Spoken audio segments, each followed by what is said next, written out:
തമിഴ്നാട് നീലഗിരി കോത്തഗിരിയിൽ കരടിയും പുലിയും ജനവാസ മേഖലയിൽ പെരിയാർ നഗറിലാണ് പുലിയും കരടിയും ഇറങ്ങിയിരിക്കുന്നത്.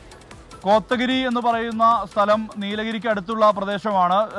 തോട്ടം മേഖലയാണ്, വനമുള്ള മേഖലയാണ്. അവിടെയാണ് ഇത്തരത്തിലൊരു അപൂർവ ദൃശ്യം പുറത്തു വന്നിട്ടുള്ളത്. മിനിറ്റുകളുടെ മാത്രം ഇടവേളയിലാണ് ഒരേ ദിശയിൽ തന്നെ കരടിയും പുലിയും റോഡിലൂടെ കടന്നു പോകുന്ന ഒരു കാഴ്ച പുറത്തു വന്നിട്ടുള്ളത്. നേരത്തെ ഇവിടെ കരടിയും ഒപ്പം തന്നെ പുലിയും അടക്കമുള്ള ആന അടക്കമുള്ള വന്യമൃഗങ്ങളുടെ സാന്നിധ്യമുള്ള പ്രദേശമാണ്. അവിടെയാണ് ഈ ഒരു സംഭവം ഉണ്ടായിരിക്കുന്നത്. കഴിഞ്ഞ ദിവസത്തെ ദൃശ്യമാണിപ്പോൾ വലിയ രീതിയിൽ സാമൂഹ്യ മാധ്യമങ്ങളിലടക്കം പ്രചരിച്ചുകൊണ്ടിരിക്കുന്നത്. ആ ദൃശ്യമാണ് നമുക്ക് ലഭിച്ചിട്ടുള്ളത്. അതിൽ കൃത്യമായ രീതിയിൽ തന്നെ മിനിറ്റുകളുടെ മാത്രം ഇടവേളയിലാണ് അത് കടന്നു പോകുന്നത് എന്നുള്ളതാണ് ഏറ്റവും പ്രധാനപ്പെട്ട കാര്യം. കഴിഞ്ഞ ദിവസം ഈ മേഖലയിൽ തന്നെ കോത്തഗിരി മേഖലയിൽ തന്നെ പുലിയുടെ ദൃശ്യങ്ങൾ കഴിഞ്ഞ ദിവസം പുറത്തു വന്നിരുന്നു. അതിന് സമാനമായ രീതിയിൽ തന്നെയാണ് ഇപ്പോൾ ഒരു കരടിയും ഒപ്പം തന്നെ പുലിയും കടന്നു പോകുന്ന ദൃശ്യങ്ങൾ ലഭിച്ചിട്ടുള്ളത്. വനമേഖലയോട് ചേർന്ന് കിടക്കുന്ന തോട്ടങ്ങളടക്കമുള്ള പ്രദേശമാണിത്.